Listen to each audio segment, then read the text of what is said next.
wa kanu min qablu yastaftihuna 'ala alladhina kafaru falamma ja'ahum ma 'arafu kafaru bih fala'natullahi 'alal kafirin.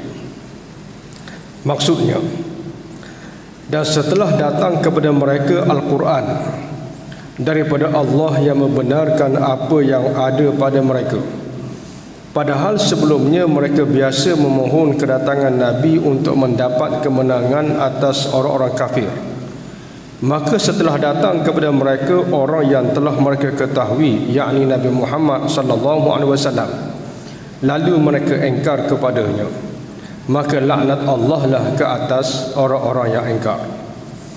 Imam Qurtubi menceritakan bahawa Sayyidina Umar radhiyallahu taala anhu bertanya kepada Abdullah bin Salam, seorang padri Yahudi yang telah memeluk Islam semasa diturunkan ayat alladzina atainahumul kitaba ya'rifunahu kama ya'rifuna abna'ahu wa inna fariqam minhum la yaktumunal haqqa wa hum ya'lamun.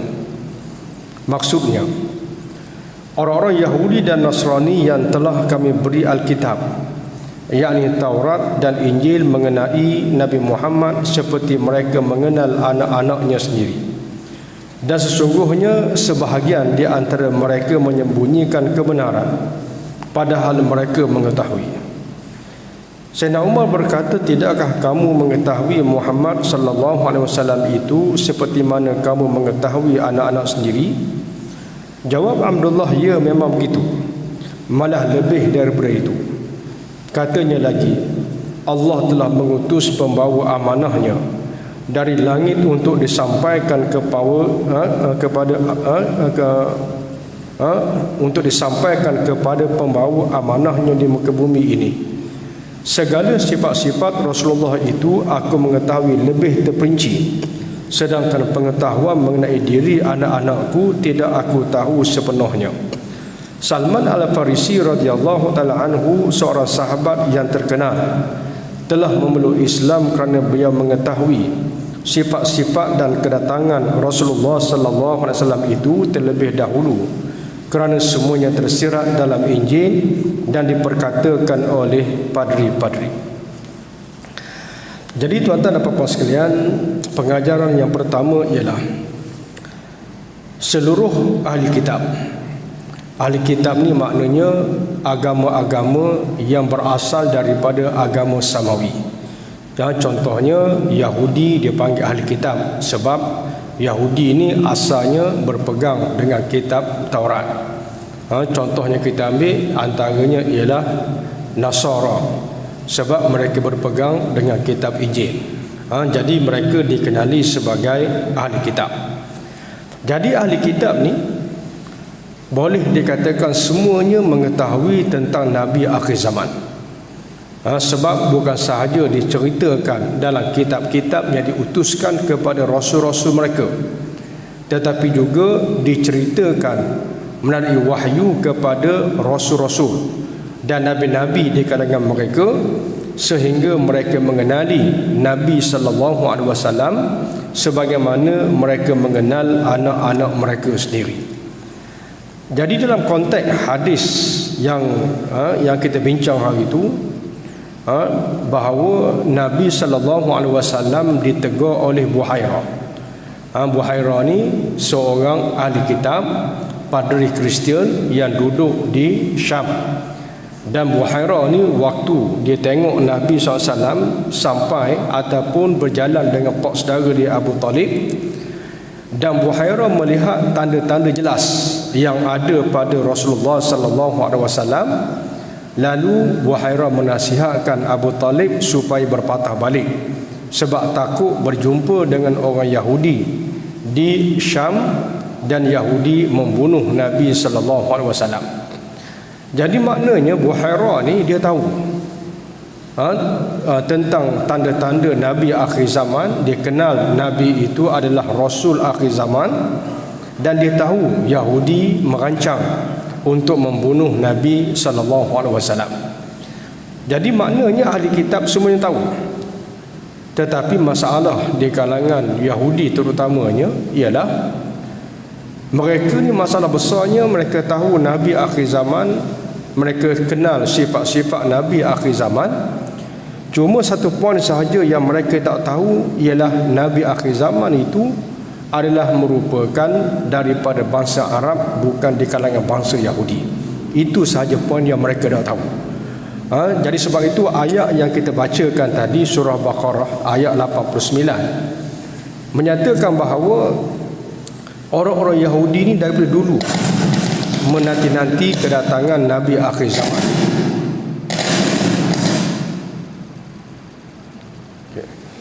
Menanti-nanti kedatangan Nabi akhir zaman. Dia rosak mic. Tak tahu.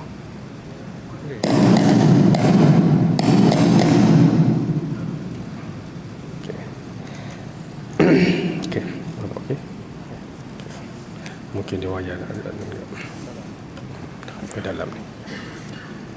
Boleh.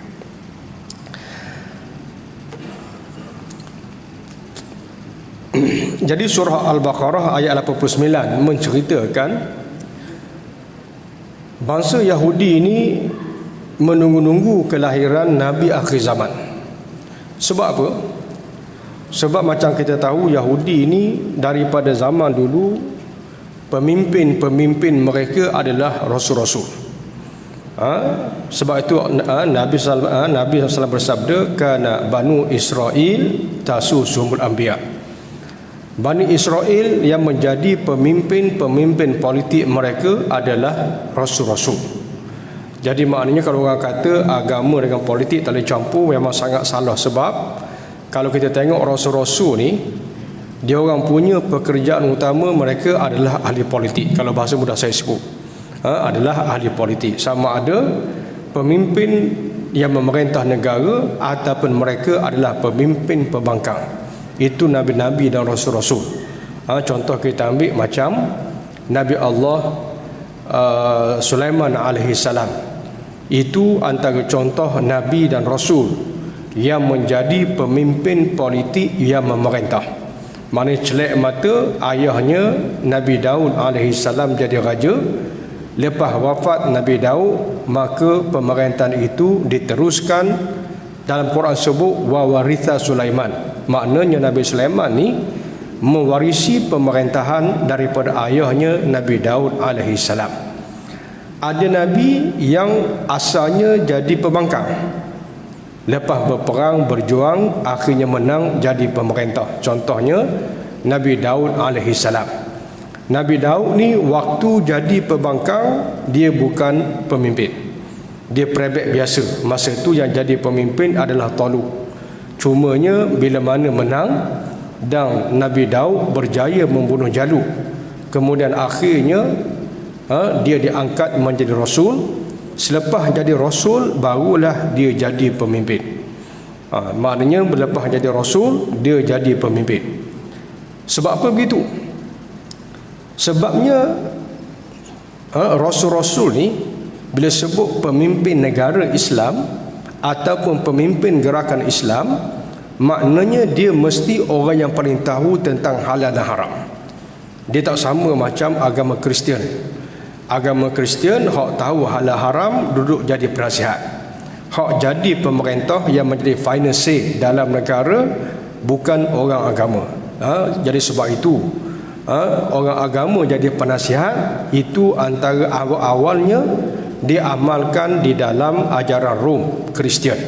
Sebab apa? Sebab orang alim ni dia hanya beri nasihat, kemudian atas pemimpin nak pakai ataupun tak nak pakai. Kesannya kalau kita tengok dalam ajaran Kristian, hatta akhirnya hukum berubah disebabkan oleh ulama-ulama ataupun pendeta ataupun padri-padri. Mereka berfatwa mengikut nafsu pemimpin-pemimpin. Contoh senang kita ambil dalam bab riba sebagai contoh. Riba asalnya haram, jelas dalam kitab Injil. Kemudian bila pemimpin kata riba ni perlu, sebab ekonomi dan seumpamanya, akhirnya di kalangan padri mereka keluarkan fatwa bahawa riba ni haram, tapi bila perlu jadi halal. Akhirnya riba ni jadi perlu sebab duit ni bila tak perlu, duit ni always perlu. duit ini tak perlu. Maka akhirnya riba jadi halal disebabkan atas dasar keperluan. Padahal dalam Islam benda yang haram kadang-kadang jadi halal, tapi sebab darurat, bukan sebab keperluan. Keperluan dan darurat dua benda yang berbeza. Kalau darurat ni barat kata kalau tak buat benda tu, ekonomi kita hancur, kita boleh mati, agama boleh tergadai, baru orang panggil darurat. Tapi keperluan bukan darurat. Tapi Kristian ni disebabkan oleh pemimpin-pemimpin Rom yang mahu melaksanakan riba, maka akhirnya atas nama keperluan, riba akhirnya jadi halal. Jadi sebab apa? Sebab orang yang alim tentang hukum hakam dengan orang yang memerintah adalah orang yang berbeza. Adapun Bani Israel secara tradisi, orang yang alim di kalangan mereka, maka itulah pemimpin. Sebab itu bila seseorang Rasul diutuskan, maka Rasul jadi pemimpin. Sebab itu kita tengok tadi Nabi Daud AS. Nabi Daud AS waktu belum jadi Rasul, dia adalah pembangkang, berperang dengan Raja Daqyanus pada zaman itu. Akhirnya menang. Bila menang, dia diangkat menjadi Rasul. Lepas jadi Rasul, dia diangkat menjadi ketua negara. Itu Nabi Daud AS. Antara model Nabi yang jadi pembangkang peringkat awal, berperang, berjuang, menang, kemudian jadi raja, jadi pemimpin adalah Nabi kita Muhammad sallallahu alaihi wasallam. Ada Nabi yang jadi pembangkang daripada lahir sampai ke wafat, tak menang-menang. Contoh senang, Nabi Allah Musa alaihissalam. Nabi Musa ni daripada lahir memang Bani Israel ditindas.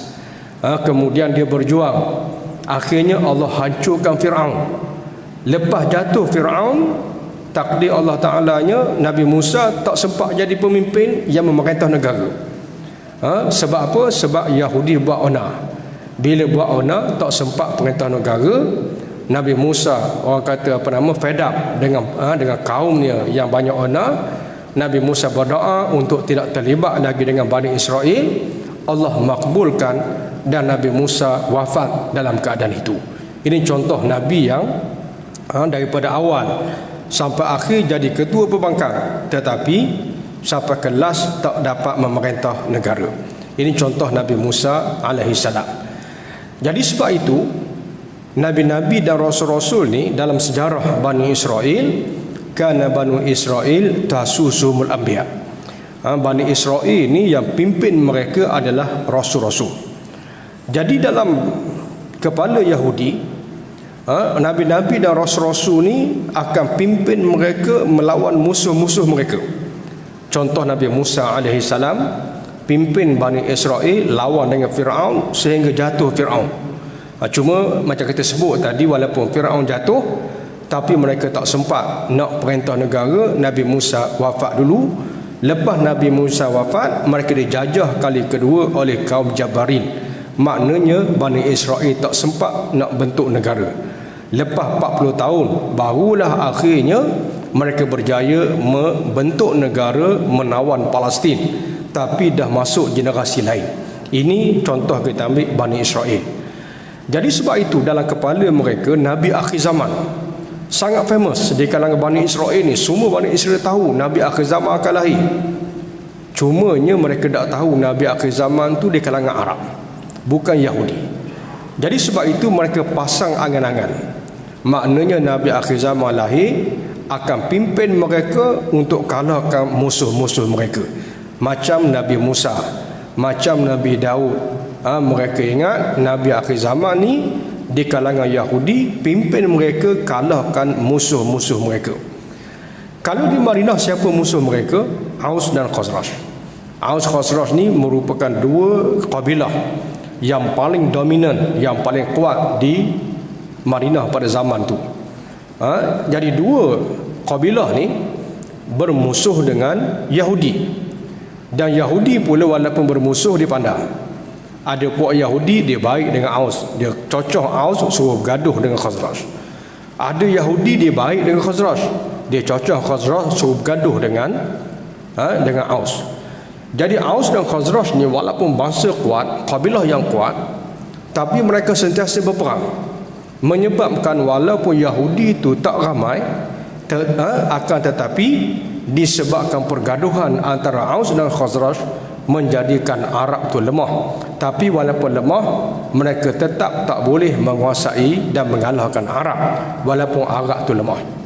Jadi sebab itu Yahudi ni waktu dia bergaduh, dia sentiasa sebut, wahai Aus, kalau Nabi akhir zaman lahir, siap kamu, mereka akan pimpin kami untuk hancurkan kamu.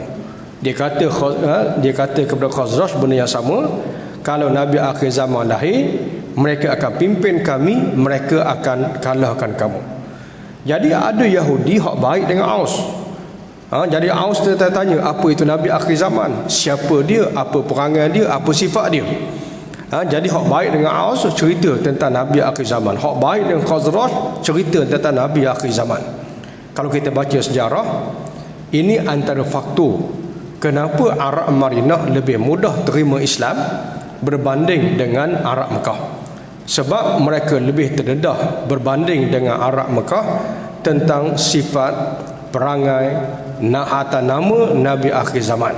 Jadi sebab itu bila Nabi SAW mengisytiharkan dakwah di Mekah, bila orang Madinah dengar, mereka tahu itu Nabi akhir zaman. Sebab tu mereka sengaja pergi ke Mekah sebahagiannya semata-mata untuk bertemu dan berbai'ah dengan Rasulullah SAW. Ini antara faktor orang Madinah lebih awal terima Islam berbanding dengan orang Mekah. Jadi dalam ayat yang kita baca tadi, orang Yahudi ni yang marah sangat dekat Nabi itu sebab apa? Tuhan kata dulu mereka sangat inginkan Rasul. Mereka minta supaya Rasul itu dilahirkan cepat. Mereka minta dan mereka menunggu kelahiran Rasul. Tapi bila Allah utuskan Rasul, tiba-tiba mereka tak nak terima. Tiba-tiba mereka tolak. Dan ini dinyatakan dalam ayat yang ke-89 tadi. Dan yang keduanya dalam ayat surah Al-Baqarah 146, Allah Ta'ala kata Yahudi ni dia kenal Nabi SAW macam mereka kenal anak-anak. Lalu satu hari Sayyidina Umar tanya Abdullah bin Salam. Abdullah bin Salam ni, untuk maklumat tuan-tuan puan sekalian, dia antara pendeta Yahudi yang paling alim dan paling warak di kalangan Yahudi di Madinah. Dan dia antara Yahudi yang paling awal masuk Islam. Ni Abdullah bin Salam. Dan Abdullah bin Salam ni dia masuk Islam selepas dia interview Nabi dengan beberapa soalan. Antaranya bila Nabi sampai ke Madinah, Abdullah bin Salam antara yang awal jumpa dengan Nabi, dia tanya Nabi tentang 3 soalan. Dia kata, wahai Muhammad, kalau kamu boleh jawab 3 soalan ini tepat dengan apa yang aku tahu daripada pendeta-pendeta yang terdahulu, maka aku janji aku akan masuk Islam, kata Abdullah bin Salam. Lalu akhirnya dia tanya Nabi. Yang pertama dia tanya Rasulullah SAW ialah tentang apakah makanan yang pertama yang dimakan oleh ahli syurga bila mereka masuk syurga. Itu soalan pertama dia. Soalan yang kedua tak ada kaitan langsung dengan agama. Ini soalan sains, purely sains. Dia tanya apa sebab berlaku dan terjadinya anak lelaki dan apa sebab terjadinya anak perempuan. Ini memang tak ada kaitan langsung dengan soalan agama ni. Ini soalan sains. Yang ketiga, dia tanya Nabi SAW, bilakah berlakunya kiamat? Ni kalau orang berlakon jadi Nabi ni mesti nak jawab juga. Kalau orang tipu jadi Nabi, biasanya kalau orang tipu-tipu ni, kalau kata tak tahu, orang kata jatuh standard lah. Jadi kalau orang tipu-tipu ni mesti dia nak jawab juga walaupun tak tahu. Jadi 3 soalan ni, bila berlaku kiamat, Nabi kata kiamat ni semua tak tahu. Aku tak tahu, hatta Jibril hak turun wahyu pun tak tahu. Yang tahu hanya Allah Subhanahu Wa Taala sahaja, kata Nabi sallallahu alaihi wasallam. Maknanya bab kiamat Nabi kata aku tak tahu, malaikat pun tak tahu. Baik. Apakah makanan yang pertama? Nabi SAW dia jawab dalam satu riwayat menyatakan makanan yang pertama yang dimakan oleh ahli syurga ialah kibdah ataupun hati. Hati bakar itu antara makanan yang pertama dimakan oleh ahli syurga bila mereka masuk syurga. Dan soalan yang pertama tadi, Yang kedua tadi, apa sebab berlakunya anak lelaki dan terjadinya anak perempuan? Satu riwayat kata, dia tanya kenapa kadang-kadang anak ni mirip kepada bapa dan kenapa kadang-kadang anak mirip kepada ibu. Mereka ceritanya, Nabi SAW jawab, bila mana yang lelaki tu pergi dulu, dia akan jadi lelaki, dan kalau yang perempuan pergi dulu, maka dia akan jadi perempuan. Jadi Nabi jawab kepada Allah bin Salam, Nabi kata, soalan yang kamu ajukan ini malaikat Jibril sudah beritahu awal. Biasanya orang tanya dulu, lepas tanya ada yang sejurus turun wahyu jawab. Ada yang orang tanya sampai 40 hari baru turun wahyu. Tapi soalan Abdullah bin Salam ni, Nabi SAW telah terima jawapan sebelum Abdullah bin Salam tanya. Jadi mereka ceritanya bila Nabi jawab ketika soalan tadi, Abdullah bin Salam kata, benar, yang kamu jawab tu sama dengan apa yang diberitahu oleh pendeta-pendeta, dan pendeta-pendeta meriwayatkan bahawa info ini tidak diketahui oleh melainkan Nabi-Nabi dan Rasul-Rasul sahaja. Akhirnya Abdullah bin Salam masuk Islam. Lepas dia masuk Islam, Nabi tanya Abdullah bin Salam, bagaimana dengan kaum kamu Yahudi yang lain? Mereka cerita yang Abdullah bin Salam kata, kaum aku lain ni semua bebar mereka. Bagi aku mustahil dia akan masuk Islam, kata Abdullah bin Salam. Ringkasnya Nabi kata, apa kita cuba dulu. Akhirnya Nabi panggil pemuka-pemuka Yahudi, jumpa dan berdialog. Jadi waktu jumpa tu, Abdullah bin Salam ada, tapi dia bersembunyi di sebalik tirai. Jadi Yahudi tak tahu Abdullah bin Salam tu ada di sebalik tirai dalam perjumpaan mereka. Jadi dalam dialog tu Nabi tanya Yahudi-Yahudi ni, pemuka-pemuka Yahudi ni, Nabi tanya, apa pandangan kamu tentang Abdullah bin Salam?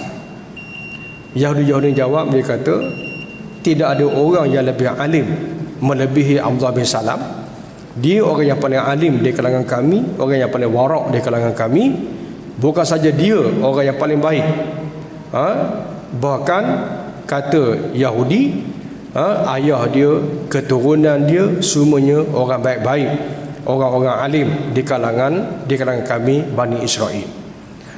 Lalu Nabi tanya dia, kalau Abdullah bin Salam masuk Islam, agak-agak mu nak masuk Islam tak? Ada pun kata dia orang paling baik, orang paling alim. Baiklah, kalau dia masuk Islam, kamu nak masuk Islam? Jadi Yahudi jawab, dia kata, kalaulah Abdullah bin Salam masuk Islam, kami akan masuk Islam. Bila dia jawab macam tu, Abdullah bin Salam pun melompat keluar daripada tirai, menyatakan aku masuk Islam. Bila dia tengok Abdullah bin Salam keluar, terkejut. Bila terkejut, dengar Abdullah bin Salam kata aku masuk Islam, mereka kata, celaka kamu Abdullah bin Salam. Tidak ada orang lebih jahat daripada kamu, penipu, dan tidak ada orang keturunan lebih teruk daripada kamu. Terus berubah 360 darjah. Jadi betul Abdullah bin Salam kata, kaum aku ni bebal, susah, dan aku yakin mereka tak nak masuk Islam.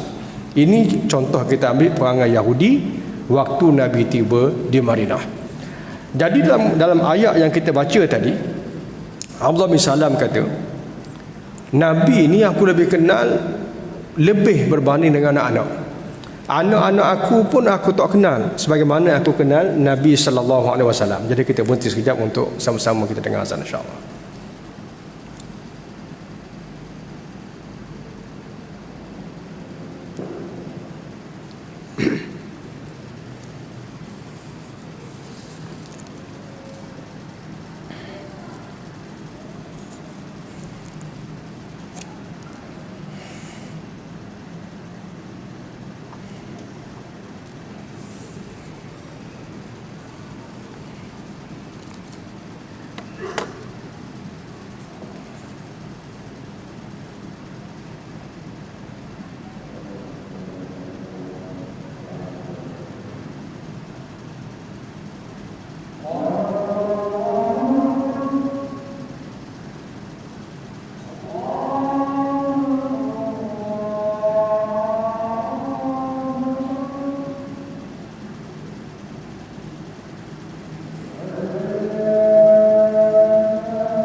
La haula wala quwwata.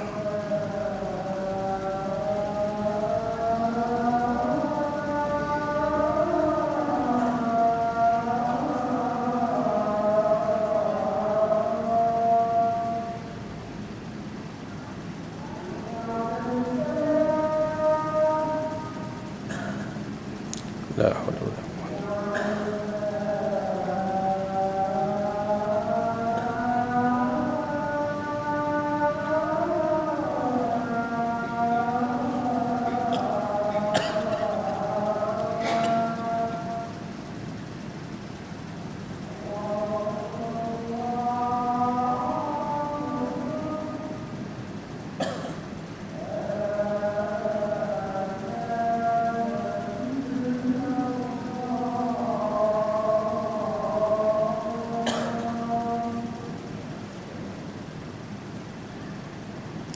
illa billah. Allahumma rabb astamta wassalatul qa'imah ati Muhammad wa sallallahu alaihi wa sallam innaka la tukhzir.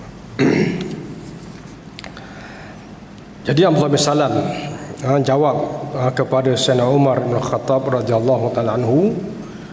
Dia kata, aku kenal Nabi sallallahu alaihi wasallam lebih daripada aku kenal anak-anak aku sendiri. Jadi sebab apa dia kenal? Sebabnya sifat Nabi, perangai Nabi, apa yang akan berlaku kepada Nabi SAW, termasuk tanda-tanda batang tubuh Nabi SAW.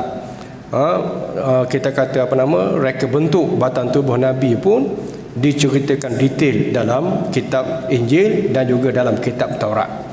Jadi kalau anak-anak kita ni, kita tak tahu apa yang akan berlaku, tapi Nabi SAW dah tahu dah apa yang akan berlaku, akan dihalau, akan menang dan seumpamanya. Jadi sebab tu Abdullah bin Salam kata, aku kenal Nabi SAW lebih daripada kenal anak-anak aku sendiri. Dan termasuk kalau kita tengok sejarah Salman Al-Farisi, Salman Al-Farisi antara faktor dia masuk Islam ialah dia tengok adanya tanda-tanda yang ada pada batang tubuh Nabi sallallahu alaihi wasallam.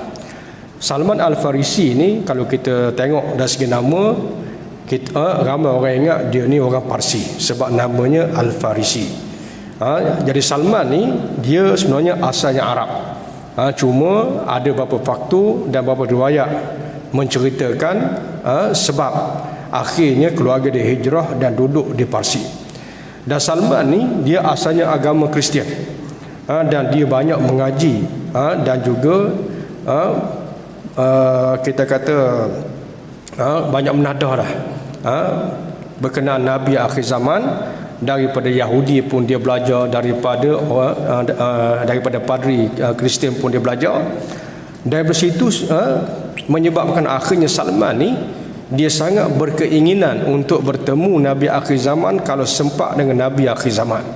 Lalu dia merantau dari satu tempat ke satu tempat, sehinggalah akhirnya beliau melihat Madinah adalah tempat dan ada tanda-tanda yang disebutkan oleh padri dan pendeta tentang tempat yang akan hijrahnya Nabi akhir zaman. Dan Yahudi pun, untuk maklumat kita, antara faktor yang menyebabkan dia berpindah dan menetap di Madinah, antara sebabnya ialah mereka melihat Madinah adanya tanda-tanda Nabi akhir zaman akan hijrah ke situ. Yahudi ni dia boleh katakan majoritinya dia berasal daripada Palestin, asalnya. Dan sebagian besarnya selepas daripada beberapa peristiwa mereka banyak berhijrah ke Rom. Daripada Rom dan juga Syam, akhirnya sebahagian besar daripada mereka berpindah dan menetap di Madinah. Sebab apa? Bukan cari kerja.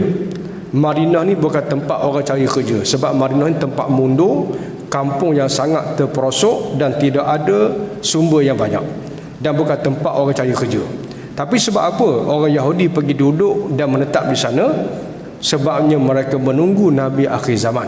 Sebab Madinah ni ada tanda yang banyak bahawa Nabi akhir zaman akan hijrah di situ. Cumanya mereka tak tahu Nabi akhir zaman lahir di mana. Itu mereka tak tahu. Tapi tempat Nabi akan hijrah mereka tahu. Antara disebut dalam banyak riwayat menceritakan, antaranya disebutkan sebagai tanda dua batu hitam.